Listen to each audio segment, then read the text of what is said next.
Hello, hai, selamat sejahtera. Assalamualaikum warahmatullahi wabarakatuh. Pada kali ini kita akan masuk dalam bab baru iaitu bab 5, tajuknya ialah jirim. Maka sebelum kita pergi kepada tajuk jirim, cikgu nak mengucapkan terima kasih kepada Cikgu Uy kerana meminjamkan slide ini dan cikgu tambah baik dan edit sikit-sikit je. Okey, seterusnya. Bab 5, dalam bab ini, meta bermaksud jirim. Jirim ni sebenarnya ialah banyak benda dekat sekeliling kita yang merupakan benda.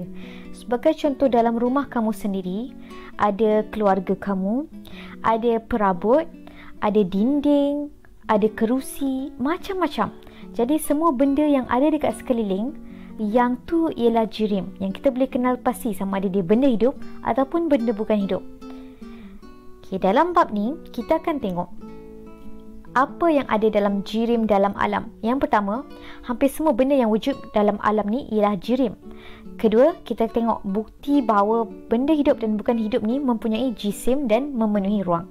Yang ketiga, kita nak bezakan sifat antara sifat fizik dengan sifat kimia jirim tersebut. Dan yang terakhir ialah kita nak kelaskan bahan dari pelbagai ciri.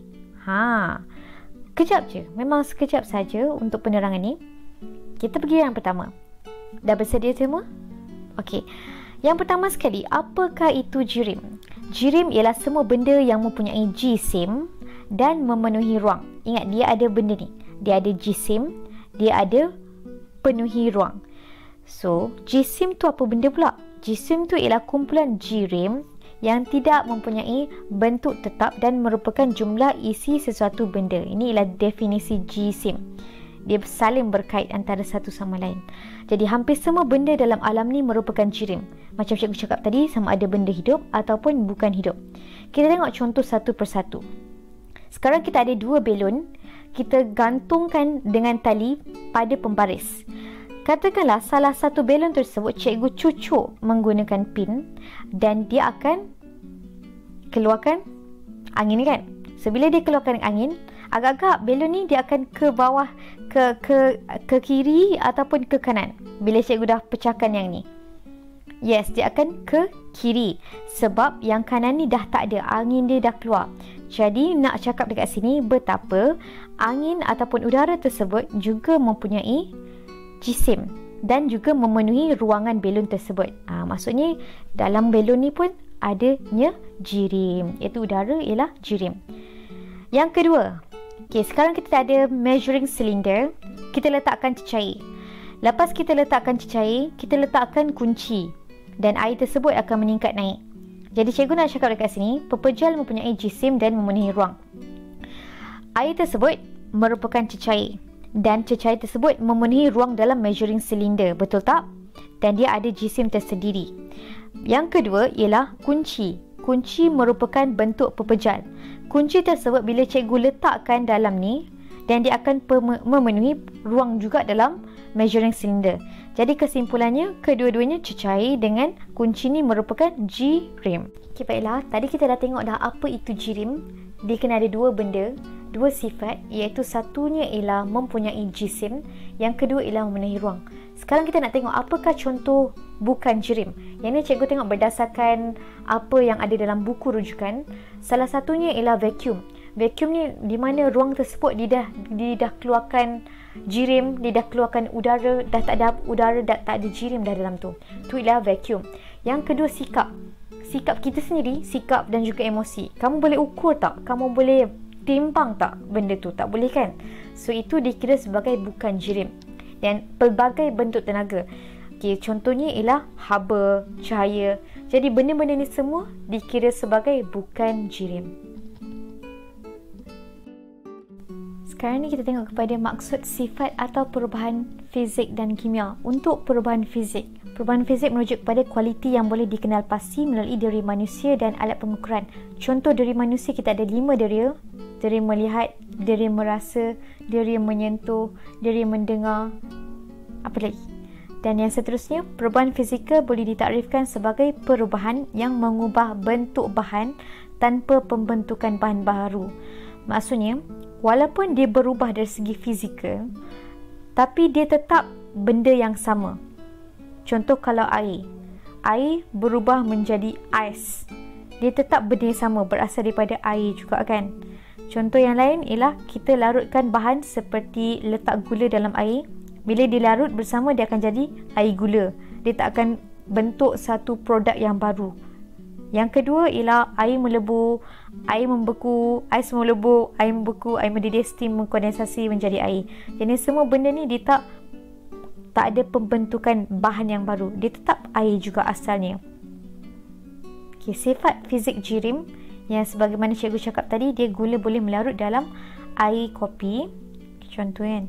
Yang kedua ialah sifat jirim yang seterusnya untuk sifat fizik, konduktor haba. Periuk diperbuat daripada bahan konduktor haba seperti logam, yang mana konduktor haba ni, yang ni bahagian sini, dia boleh mengalirkan haba. Jadi dia cepat panas lah. So masakan kita akan jadi cepat masak. Yang kedua, pemegang diperbuat daripada bahan penebat haba yang ni. Bahan penebat haba ni, so dia tak dapat nak alirkan haba. Jadi kamu tak mudah rasa panas lah bila pegang dekat sana, dekat sini, kawasan sini, sebab dia penebat haba. Okey, seterusnya kita tengok takat didih dan takat lebur. Takat didih dan takat lebur merupakan salah satu sifat jirim. Yang mana kalau takat didih ni, cecair mempunyai takat didih yang berbeza. Bila dia sampai takat didih, maka maksudnya dekat situ cecair tersebut telah ataupun akan bertukar menjadi gas. Kalau yang kedua, takat lebur. Takat lebur ni di mana pepejal dia cair. So dia menjadi cecair. Itu ialah takat lebur. Jadi apa yang cikgu cakap tadi, sifat fizik tadi, ialah antaranya boleh larut ke tak di konduktor haba ke penebat haba, dan dia takat didih dan takat lebur tu macam mana. Okey, seterusnya kita tengok pada perubahan kimia. Perubahan kimia ni boleh ditakrifkan sebagai perubahan dalam jirim yang membentuk bahan yang baru. Ni ialah kata kunci dia. Ada bahan yang baru yang berbeza daripada bahan asal dia. Contoh, bahan bakar bahan api seperti kerosene. Kita bakar something, bakar kerosene, dia akan menghasilkan sesuatu yang lain. Kita campurkan bahan kimia seperti kalium iodida dengan plumbum nitrat, dia akan menghasilkan benda yang lain pula. Dan benda yang paling mudah sekali kamu boleh lihat perubahan kimia ialah pengaratan besi. Contoh, kalau basikal kamu letakkan dekat tempat panas dan juga hujan, maka dia akan menjadi pengaratan. Yang kedua, fotosintesis. Kita dah belajar hari tu, fotosintesis dia memerlukan karbon dioksida dan juga air. Lepas tu dia akan membebaskan oksigen dan juga kanji. Dia ada kanji, keluarkan kanji. Jadi produk dia berbeza. Dan ni ialah perebutan daun dan respirasi sel, juga sebahagian daripada apa contoh perubahan kimia yang ada. Kita tengok satu persatu. Sifat kimia jirim tadi yang cikgu kata menunjukkan tindak balas sesuatu bahan berubah menjadi bahan yang berbeza. Contoh pengaratan tadi kan. Yang ni ferrum. Ferrum tu maksudnya besi, iron, tambah dengan oksigen. Maksudnya bila nak berlaku pengaratan, dia kena ada satu besi, satu lagi ialah oksigen. Jadi bila bercampur, dia akan menghasilkan produk yang baru. Okey, seterusnya, produk yang baru tu apa? Produk baru ni yang karat ni. Okey, seterusnya ialah sifat kimia jirim. Okey, yang ni ya berubah lah. Maksudnya yang pembakaran dia berubah. Nampak tak dia berubah? Okey, pengaratan. Okey, kita dah habis untuk sifat kimia dan sifat fizik. Sekarang kita nak kelaskan macam mana kita nak bezakan bahan-bahan yang ada dekat sekeliling kita. Jadi ada 4 jenis perbezaan yang kita boleh kelaskan. Satu ialah keterlarutan, solubility. Yang kedua ialah ketumpatan, density. Yang ketiga ialah takat lebur. Dan yang keempat ialah takat didih. Jadi semua benda ni, keempat-empat cikgu cakap ni, ialah macam mana kita nak bezakan benda ni dengan benda ni. Apa beza dia? Ketumpatan. Kita tengok satu persatu. Kalau ketumpatan, yang ni kita dah belajar dalam bab 1 kan. Ketumpatan yang rendah, dia akan timbul. Ketumpatan yang tinggi, dia akan tenggelam. Jadi tengok pasir ni ialah ketumpatan yang tinggi, jadi tenggelam. Kalau minyak ni ialah ketumpatan yang rendah. Itu ialah ketumpatan. So kita boleh bezakan jirim tersebut. Minyak ni dia terapung sebab dia kurang tumpat. Jadi dia berada ke atas. Itu ialah kesimpulannya. Seterusnya takat lebur dan takat didih. So setiap benda ada takat lebur dan takat didih dia tersendiri. Contoh, ais melebur pada 0 darjah Celsius, manakala air mendidih pada 100 darjah Celsius.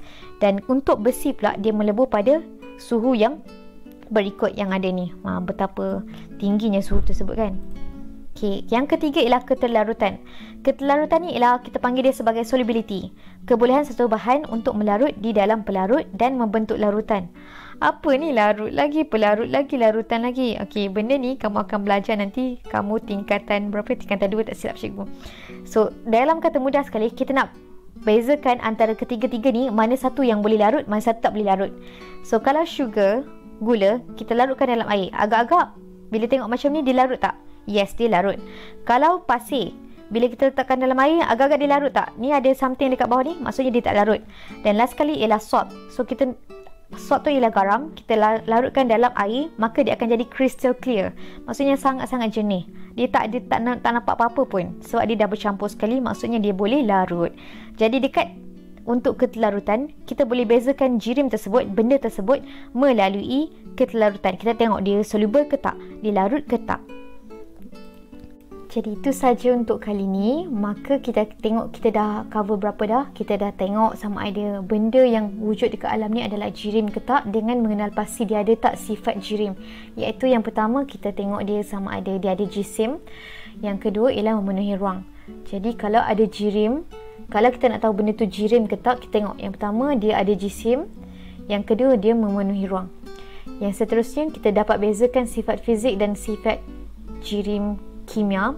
Iaitu sifat fizik ni dia boleh diukur dengan deria kita ataupun alat pengukuran, manakala untuk sifat kimia kita dapat tengok ada perubahan tak produk tu daripada bahan asal dia.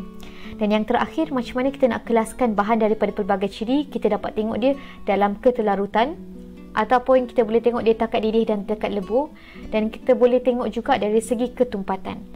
So itu sahaja untuk kali ni. Kita tengok ada apa-apa soalan. Kalau ada apa-apa soalan, kamu boleh tanya dan kita akan jumpa dalam video yang seterusnya.